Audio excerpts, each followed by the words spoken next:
आपको देख के तारीफ के समझा रही होती कि इनमें आगे नीचे बता रही हूँ कि वो लफ्ज कौन कौन से हैं जिनके कलमा और साथ उनके महमिल, यानी कि कल खाना एक अंडरस्टूड बात है। खाना खानों पर रोजाना का ही हमारे दिन की हमारी आम जिंदगी में इसका साथ है, खाना खा रहे होते हैं। उसके बाद उस खाना एक लफ्ज जिसके मायने हैं, खाना खाना।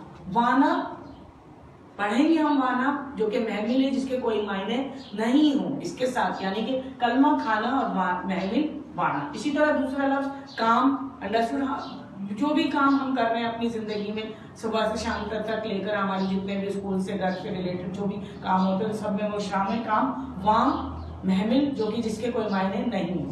तीसरा लफ्ज हमारा डर।